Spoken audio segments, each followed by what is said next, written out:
You're welcome to solve this nice algebra problem, which is the square root of a plus the square root of b. This is equal to 14. Let's call this equation 1.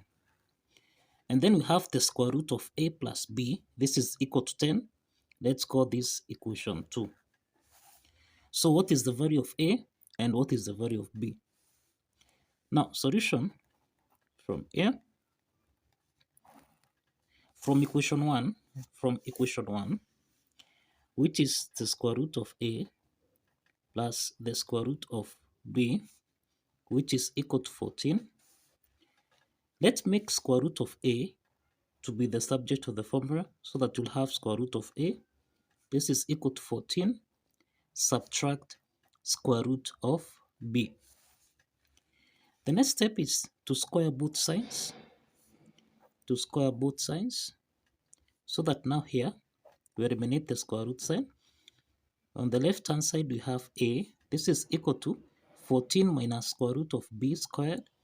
This is in the form of a minus b squared, which we can express as a squared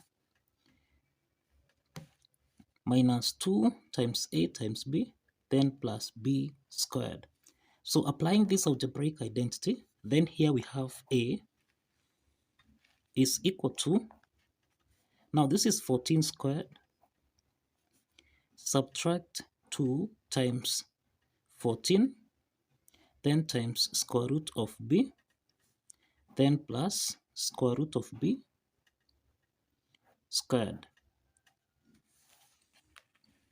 So the next step here we have a. This is equal to 14 squared, which is 196. Subtract 14 times 2. This is 28. Square root of b. Then plus. Now here we eliminate the square root sign. So this is plus b. Now the next step from here, let's call this equation 3. Now, from equation 2, which is the square root of a plus b, this is equal to 10. So let's square here both sides. So that now we eliminate the square root sign on the left hand side so that we have a plus b. This is equal to 10 squared, which is 100. So from here, we have that a is equal to 100 minus b. Now from equation 3 here, this is the value of a. So let's substitute here the value of a. So we have 196 subtract 28 square root of b, then plus b.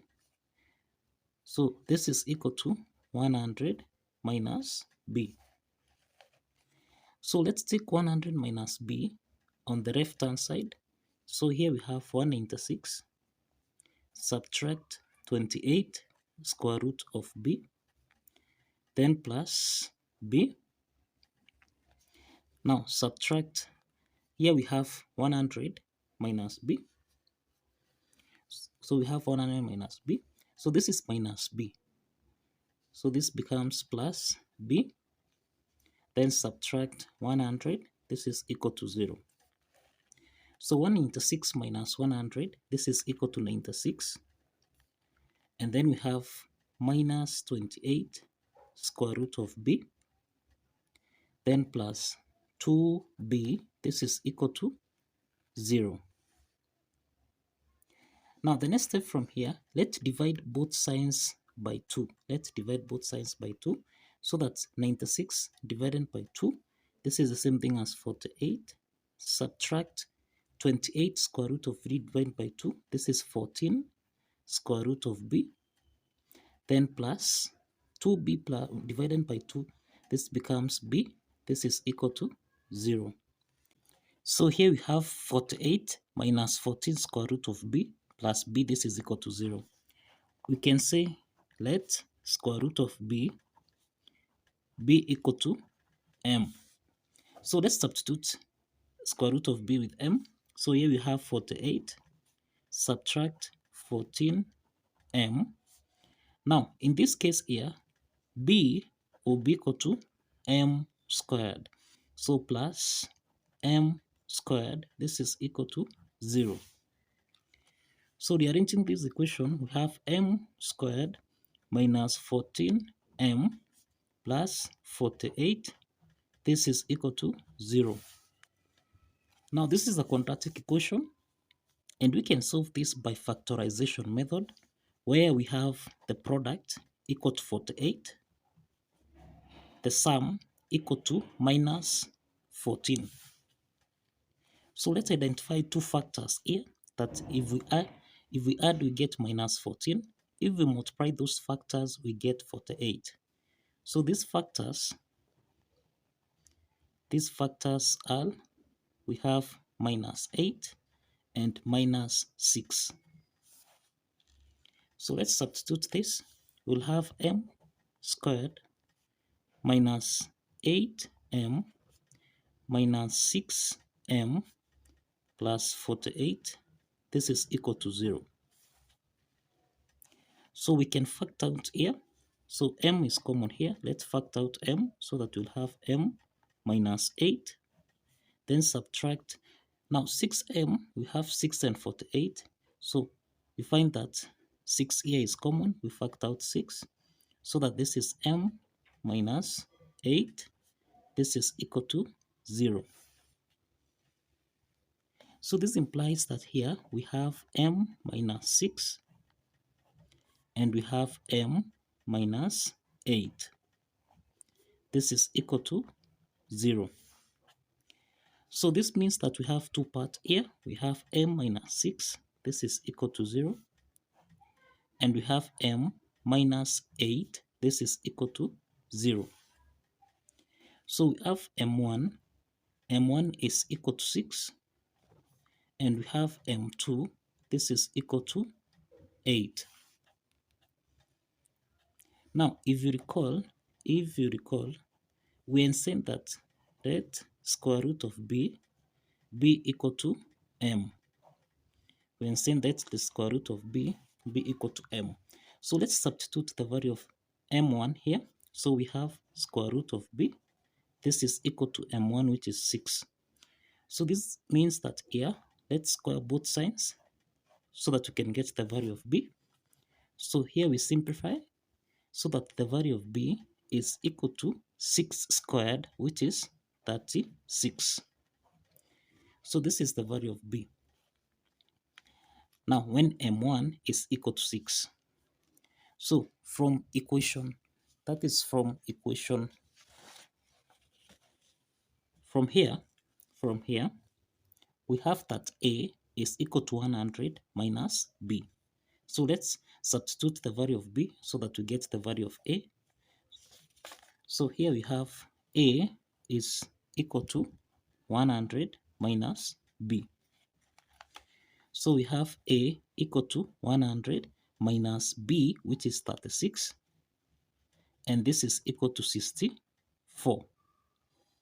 So we have the first set of solution. That is a1, comma, b1.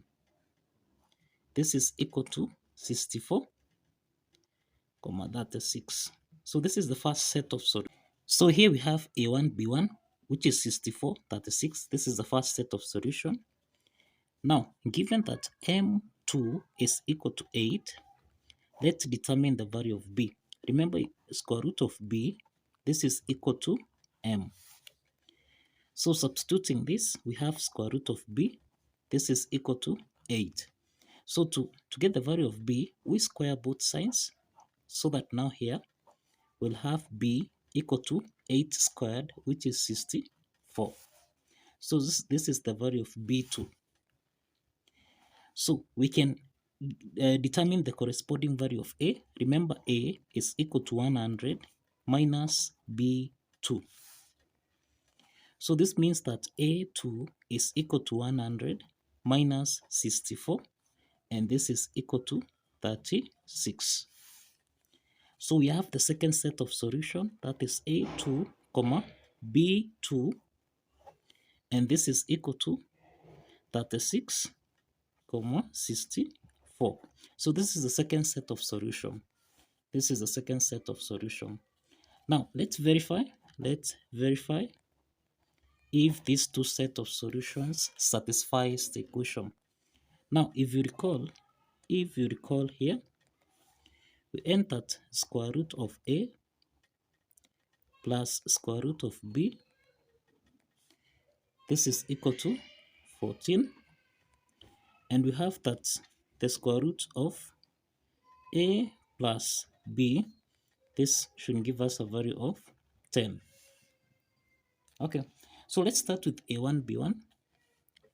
a1, b1, this is equal to 64, 36. So this is the first set of solution. Let's substitute this here. So the first will have square root of a, which is 64, plus square root of b, which is 36. This is supposed to give us a value of 14. So square root of 64, this is 8, plus square root of 36, this is equal to 6. They should give us a value of 14. So 8 plus 6, this is equal to 14, and this is equal to 14. So this implies that the left add side is equal to the right add side. So let's check for the second equation here. Now we have the square root of a plus b. This should give us a value of 10. Now a plus b, we have 64. Square root of 64 plus 36. This should give us a value of 10. So in this case, we have the square root of 64 plus 36. This is 100. This is supposed to give us a value of 10. Square root of 100, this is equal to 10, and this is equal to 10. So the left add side is equal to the right add side. And that verifies that the first set of solution, that is a1, b1, satisfies the equation. So let's check a2, b2. Now a2, b2, this is 36, 64. Now given that square root of a plus square root of b, they should give us a value of 14. Let's substitute this. We'll have square root of 36 plus square root of 64. This is supposed to give us a value of 14. Square root of 36, this is 6, plus square root of 64, this is 8. This should give us a value of 14. So 6 plus 8, this is 14, and this is equal to 14. So this implies that the left add side is equal to the right add side. So this implies that a2, b2 satisfies the equation. Now let's proceed to the second part of the equation, which is the square root of a plus b. This is supposed to give us a value of 10. So this implies that square root of 36 plus 64, this should give us a value of 10. So this is the square root of 36 plus 64. This is 100, and this should give us a value of 10. Square root of 100, this is 10, and this is equal to 10. So this implies that the left add side is equal to the right add side. And this implies that a1, b1, and a2, b2 satisfies the equation. So kindly follow the steps, like this video, and subscribe.